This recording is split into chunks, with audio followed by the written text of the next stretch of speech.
아프리카 초원에 가면 스프링벅이라는 그런 사슴과 동물이 있다고 합니다. 다리가 얼마나 빠른지 짐승이 나타날 때에 재빨리 도망하는데 굉장히 빠른 그런 동물이라고 합니다.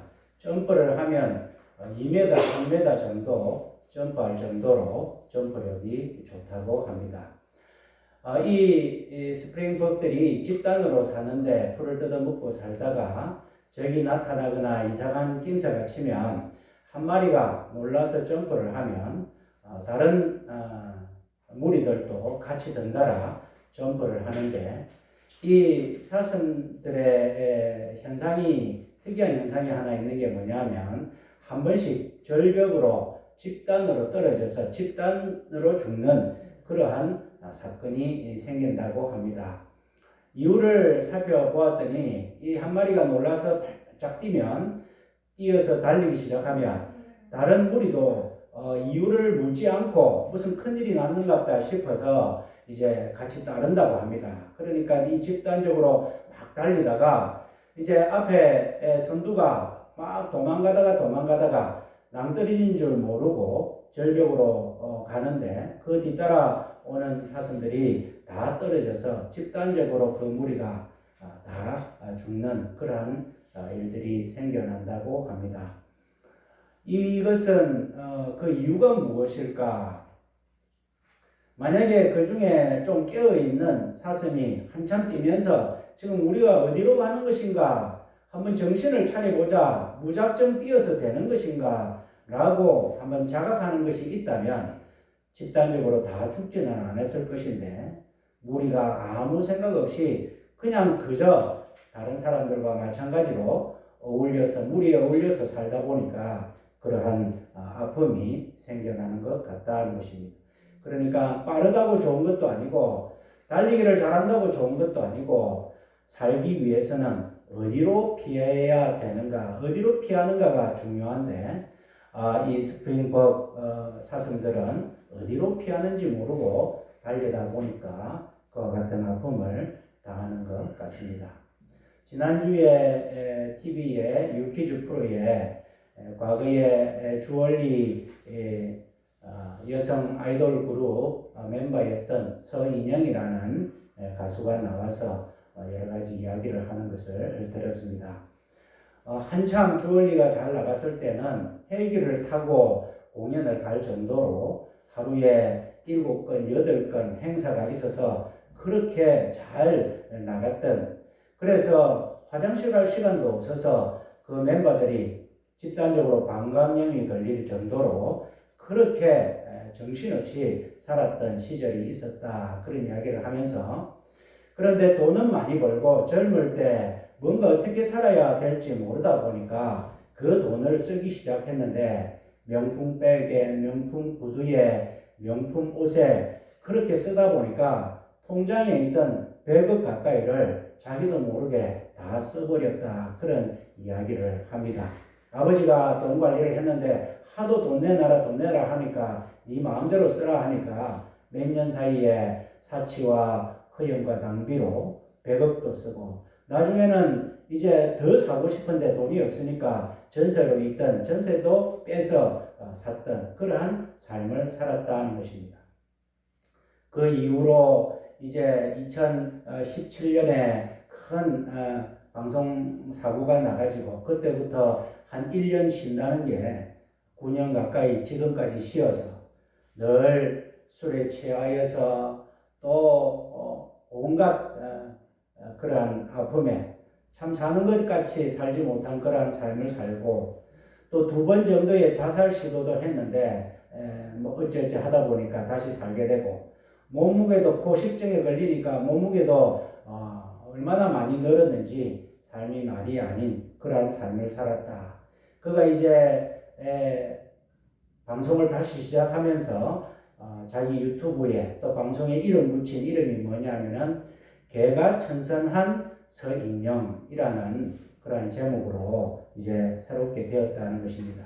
그 전에 사치하고 낭비하고 욕하고 다른 사람한테 무례하게 하고 함부로 하고 그것 때문에 어머니가 병이 걸려서 죽을 정도로 스트레스를 받고 그래서 자기도 술이 깨면은 내가 죽어야 이 모든 불행이 끝난다 그런 것을 입에 되뇌이면서 살았던 그러한 삶이었는데 그가 두 번의 자살 끝에 이래서는 안 되겠다 하는 가운데 동생의 전도로 인해서 예수를 믿게 되고 지금 이제 6개월 지나서 세례도 받고 화영교회인가 하는 교회에서 성가대도 섬기고 이제 새롭게 되어서 이제 과거의 내가 아닙니다. 과거에 나는 정말 개망난이요 쓸모없는 인간이었는데 지금은 제가 새롭게 삽니다 하는 그러한 내용으로 방송을 하는 것을 들었습니다. 왜 이와 같이 돈도 잘 벌고 인기도 누리고 그렇게 사는 사람이 그와 같이 중독에 빠져서 쇼핑 중독에 빠지고 또 음식 중독에 빠지고 사치 중독에 빠지고 약물 중독에 빠지고 알코올 중독에 빠지면서 사느냐? 우리 인생들은 세상의 것을 취하다 보면은 세상의 것에 낙을 누리다 보면은 세상의 것이 나를 만족시킬 줄 알고 그렇게 세상의 것을 줬는데 결국은 세상은 우리에게 아무것도 주지 못하고 우리에게 만족을 주지 못하는데 그것을 알지 못하고 우리의 인생에 아픔이 오고 인생에 어려움이 왔을 때 어디로 피해야 되느냐를 생각하지 못하고 그저 그렇게 살다 보니까 결과적으로 하나님께서 보실 때는 주에게 피하는 자가 아니라 주를 피하는 자로 살아가는 그러한 인생의 모습들이 많더라 하는 것입니다.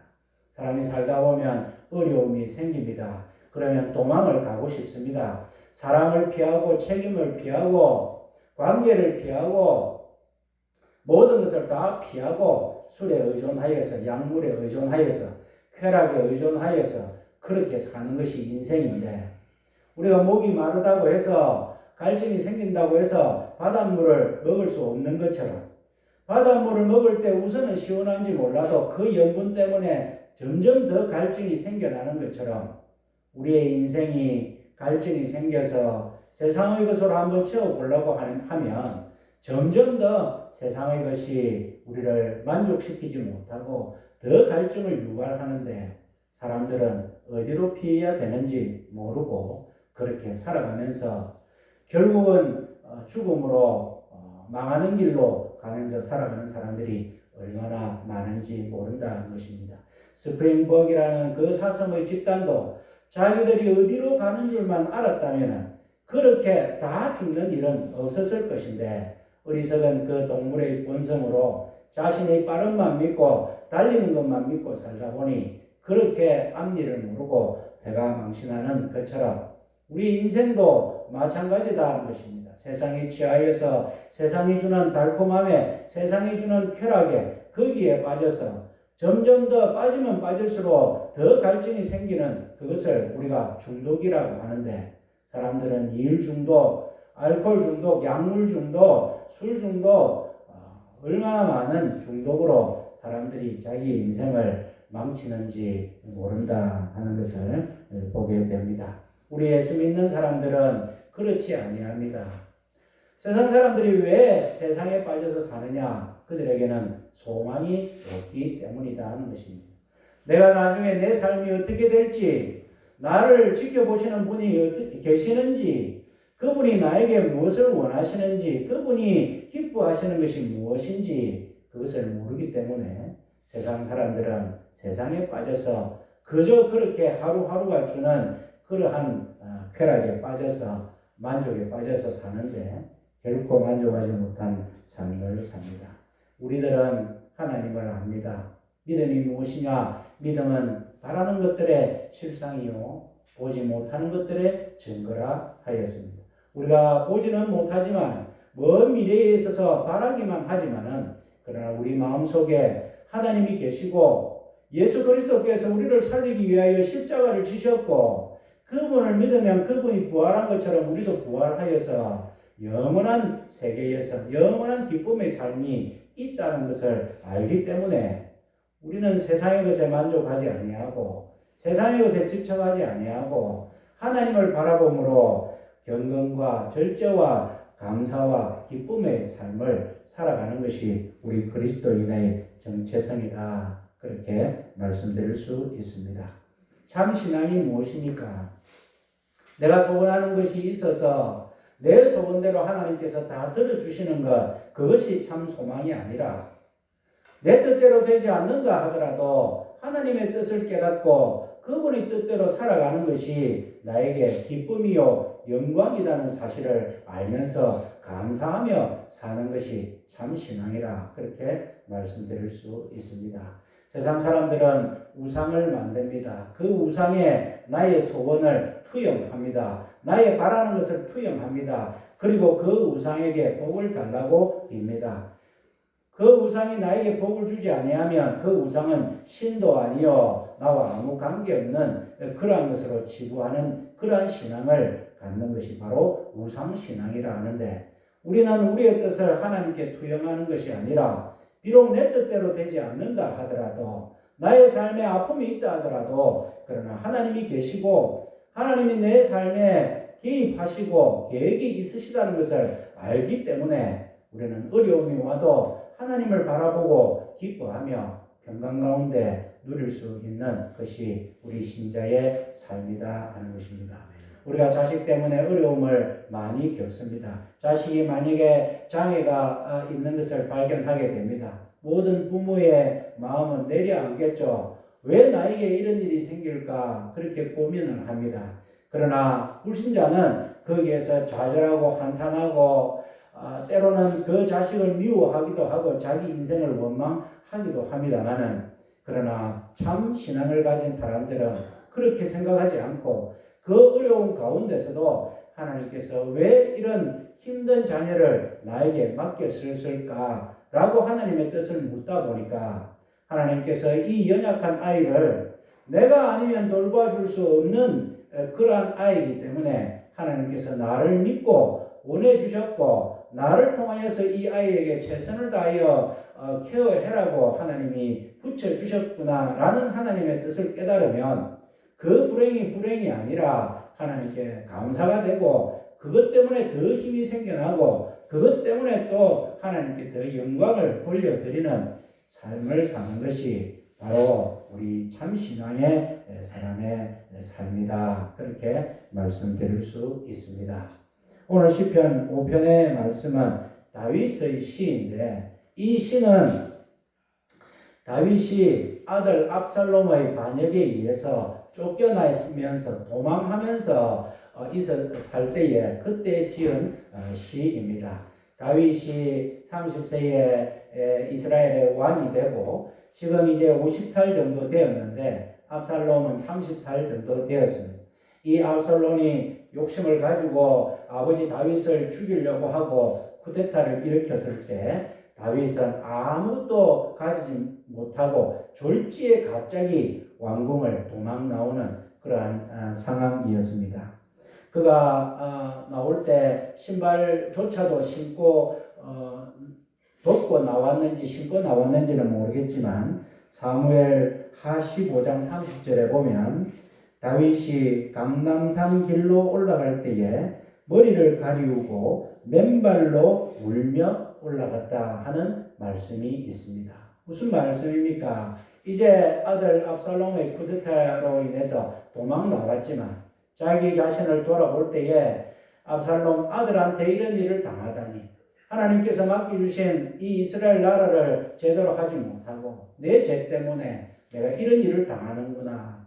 그래서 회개하는 심정으로 머리를 가리우고 하는 것은 머리를 다 풀어헤치고 옷을 낭무하게 하고 맨발로 산에 올라가면서 울면서 하나님 앞에 회개하는 그러한 모습이 있다는 것입니다. 그때 지었던 시가 바로 이 시편 5편의 말씀이다 하는 것입니다. 얼마나 절박한 심정으로 지었겠습니까? 1절에 보니까 여호와여 나의 말에 귀를 기울이사 나의 신사를 통촉하소서. 하나님 내 마음 아시죠? 내 마음 좀 알아주십시오. 하나님 제 마음이 아닙니다. 내 마음이 지금 무너져가고 있습니다. 이것이 하나님 앞에 하나님 나의 심사를 통촉해 주십시오. 그렇게 하나님 앞에 간절히 지금 기도하는 모습입니다. 두 번째로 2절에 나의 왕 나의 하나님이여 나의 부르짖는 소리를 들으소서 내가 주께 기도하나이다. 하나님 제가 지금 부르짖습니다. 내가 의지할 곳이 아무데도 없습니다. 세상에 아들의 반역으로 도망가는 그 왕, 그 삶의 심정을 이해할 사람이 얼마나 있겠습니까? 배신도 그런 배신도 없고 아픔도 그런 아픔도 없고 인생을 잘못 살아도 그렇게 잘못 산 게 없는데 이 다윗은 이러한 어려움을 당하고 하나님 내 마음을 좀 알아주십시오. 내 마음은 물이 녹듯이 얼음이 녹듯이 눈이 녹듯이 녹아가고 있습니다. 내가 의지할 데가 없어서 내가 부르짖는데 하나님밖에 없습니다 하는 간절한 심정으로 하나님 앞에 부르짖고 있습니다. 3절에는 여호와여 아침에 주께서 나의 소리를 들으시리니 아침에 내가 주께 기도하고 바라리이다. 아침에라고 강조되고 있습니다. 우리가 삶을 돌아가면 우리도 어려움 있을 때에 밤새 잠을 못 잡니다.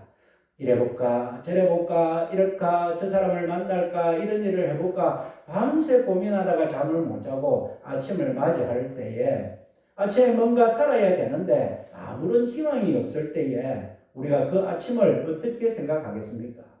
다윗도 밤새 고민하다가 밤새 괴로워하다가 이제 아침이 되었는데 눈을 떴는데 눈 뜨자마자 나는 하나님께 나아갑니다. 하나님밖에 없습니다 하는 아침에 주께서 나의 소리를 들으시리니 아침에 내가 주께 기도합니다. 그런 심정으로 절박한 심정, 간절한 심정으로 하나님을 찾고 있습니다. 그러면서 다윗은 뒤에 보면 주에게 피하는 자는 다 기뻐한다 하면서 사람을 두 부류를 나누는데 주께 피하는 자와 주를 피하는 자를 지금 나누어서 이야기를 하고 있습니다. 오늘 4절 말씀에 보면 주를 피하는 자들을 언급하고 있는데 악이 주와 함께 유하지 못하며 악한 자들 5절에 오만한 자가 주의 목전에 서지 못하며 오만한 자 6절에 거짓말하는 자 피 흘리기를 즐기고 속이는 자 각종 또 뒤에 보면 9절에 신실함이 없는 자 심중이 악한 자 죽음을 말하는 자 아첨하는 자 배역하는 자 다윗은 하나님 앞에 지금 절박하게 말하면서 하나님 이런 자들이 지금 판을 치고 나를 죽이려고 하고 있습니다. 이런 자들은 오만합니다. 오만하다는 것이 무슨 말입니까? 자기가 잘났다고 생각하는 사람들입니다. 자기의 삶을 자기가 판단하는 사람들입니다. 거짓말하는 자, 피 흘리기를 즐기는 자, 죽음을 말하는 자, 아첨하는 자, 배역하는 자, 다 하나님을 피하는 자들입니다. 주를 피하는 자들입니다. 왜 악한 자들이 주를 피합니까? 하나님께 나아가면 자기가 변해야 되기 때문에 자기가 변하지 않고 자기 생각대로 살기 위해서는 주를 피할 수밖에 없다는 것입니다. 하나님을 불편해할 수밖에 없다는 것입니다. 하나님을 불편해해야 하나님께 나아가지 않아야 하나님께 주에게 피하는 것이 아니라 주를 피하여야만이 내 존재감이 살아있고 내 삶을 내 마음대로 할 수 있기 때문에 그러한 자들이 지금 설치고 있는데 다윗은 그러한 자들을 하나님 앞에 고발하고 있습니다. 하나님 아버지 제 주위에 주를 피하는 자들이 이렇게 많습니다. 죽음을 말하는 자, 악을 행하는 자, 신실함이 없는 자, 심중에 악한 자, 이 모든 사람들은 하나님을 불편해합니다. 왜 하나님을 불편해합니까? 그들은 자기 뜻대로 살고 싶어서 그렇습니다. 그런데 저는 아닙니다. 지금 그 말을 하고 싶어 하는 것이다. 것입니다. 그들은 저희를 정죄하는 자들입니다. 자기 꾀에 빠질 것입니다. 많은 허물로 인하여 쫓겨나게 될 것입니다. 그렇게 말하면서 다윗은 주를 피하는 자의 말로가 어떻게 되는 것인지 지금 하나님 앞에 고발하고 있다는 것입니다. 반면에 11절 말씀 오늘 읽은 말씀에 오직 주에게 피하는 자는 다 기뻐하며 주께 피하는 자의 특징에 대해서 오늘 말씀하고 있는데 1절에 보면 1절에서 나의 심사를 통촉해 주십시오 하는 것은 주께 피하는 자는 솔직히 하나님 앞에 나아가는 그런 모습이 있습니다. 3절에 아침에 하나님께 기도합니다 하는 모습 가운데 주에게 피하는 자는 하나님을 우선적으로 찾는다는 특징이 있습니다. 7절에 보면 오직 나는 주의 풍성한 인자를 힘입어 주께 피하는 자는 하나님의 은혜를 사모한다는 특징이 있습니다. 나의 의가 아니라 하나님의 은혜가 없으면 살 수 없음을 고백하는 자, 그가 주께 피하는 자다는 것입니다. 주의 집에 들어가 주를 경외함으로 성전을 향하여 경배하리이다. 성전 중심의 신앙을 갖고 있는 자, 하나님 중심의 신앙을 갖고 있는 자가 주께 피하는 자라고 할 수 있습니다. 다윗은 하나님 앞에 하나님 저는 주께 피하는 자입니다. 세상의 모든 사람들은 주를 피하는 자지만 저는 주께 피하고 있습니다. 주를 피하는 자와 주께 피하는 자의 차이점은 문제가 생길 때에 주를 피하는 자는 도망을 합니다. 그러다 보면 그 문제가 더 큰 문제가 되고 주를 피하는 자는 죄가 있을 때에 그 죄를 숨기다 보니까 그 죄가 더 깊은 죄가 되지만 주에게 피하는 자는 문제가 생겼을 때에 하나님 앞에 기도합니다. 그러면 하나님께서 해결해 주시고 하나님께서 그 마음에 평강을 주십니다. 주께 피하는 자는 죄가 생각날 때 하나님 앞에 회개합니다. 그러면 하나님께서 그 기도를 들으시고 회복하여 주시고 다시금 하나님의 자녀로 삼아주시는 그러한 결과가 있다는 것입니다. 주를 피하는 자와 주께 피하는 자는 정반대의 삶을 산다는 것입니다. 서인영 그 가수가 예수를 믿고 얼마나 기뻐했던지 자기가 할 수 있는 것은 가수니까 노래 부르는 것밖에 없어서 성가대가 그렇게 하고 싶더라는 것입니다. 주께 피하는 자는 새로운 삶의 희망을 얻습니다. 주께 피하는 자는 이제 죽음에서 다시 희망의 삶으로 돌아오게 된다는 것입니다. 다윗은 주께 피하는 자가 어떤 결과를 갖느냐 오늘 읽은 말씀에 언급을 하고 있습니다. 오직 주에게 피하는 자는 다 기뻐하며 피했는데 그냥 기뻐한다는 것입니다. 조금 더 나아가면 구체적으로 주의 보호로 인하여 영영이 기뻐 외치며 주님께 피했는데 주님께서 보호해 주시기 전에 이미 피한 그 사실 자체만으로도 내 마음에 평강이 있고 기쁨이 넘치더라는 것입니다. 피했는데 보니까 주님께서 보호해 주시는 것이 주님의 보호가 있고 그 주님의 보호가 영영이 보호해 주심으로 그 기쁨이 영영이 기뻐한다. 그렇게 주께 피하는 자가 누리는 그러한 축복에 대해서 말씀을 합니다. 또 주의 이름을 사랑하는 자들은 주를 즐거워하리다. 주께 피하기만 했는데 하나님께서는 내 이름을 사랑하는 자로 그렇게 만들어 주십니다. 하나님께서 하나님의 특별한 그 이름을 기념하기를 원하셨습니다. 하나님은 자신의 그 여호와 이름을 아끼시기를 원하셨습니다. 그런데 주께 피하는 자는 하나님께서 내 이름을 사랑하는 자로 그렇게 만들어 주신다 하는 것입니다. 주의 이름을 사랑하는 자들은 주를 즐거워하리다. 주를 즐거워한다는 것은 하나님을 기쁘시게 한다는 것입니다. 내가 내 살라고 하나님께 피했는데 하나님께서는 그 결과를 하나님을 기쁘시게 하는 것으로 그렇게 보겠다. 이렇게 하나님께서 말씀하고 계시다는 것입니다. 우리가 탕자의 비유를 잘 압니다. 탕자가 아버지의 재산 절반을 아버지가 돌아가시지도 않았는데 달라 해가지고 타향에 가서 마음대로 다 쓰고 이제는 먹을 것도 없어서 돼지가 먹는 음식을 먹다가 내 아버지 집에는 하인들도 잘 먹는데 내가 살기 위해서 돌아가야 되겠다. 아버지께 돌아갔을 때 아버지는 그 아들을 보고 너무 기뻐하고 잔치를 벌이고 좋은 옷을 입히고 좋은 신발을 신고 손에 가락지를 끼우고 잔치를 벌립니다. 그 아버지가 왜 기뻐했을 것입니까? 그 아들이 돈을 벌어온 것도 아닙니다. 출세를 해가 돌아온 것도 아닙니다. 그 아들은 그냥 아무 알거지가 돼서 그냥 돌아왔을 뿐입니다만은 아버지는 돌아왔다는 그 사실 하나만으로 잔치를 벌린다는 것입니다. 아버지가 왜 자식이 돌아왔는 것을 기뻐합니까? 이 자식이 그래도 세상에서 의지할 곳이 내밖에 없어서 나에게 왔구나. 체면이고 연치고 여러 가지 많은 돌아오지 못할 이유가 있지만 그럼에도 불구하고 내한테 의지해야 살아가겠구나 하는 생각으로 돌아왔구나 하는 것 때문에 그 아버지는 잔치를 벌이고 그 아들을 기뻐 맞이한 것처럼 우리 하나님께서는 우리가 살려고 죽게 피했는데 우리 하나님께서는 그것을 하나님을 영화롭게 하고 하나님을 기쁘시게 하는 그런 결과로 받아들이겠다 하는 말씀을 오늘 우리에게 이 말씀을 주시니 얼마나 우리에게 복의 말씀이 되고 은혜의 말씀이 되는지 모릅니다.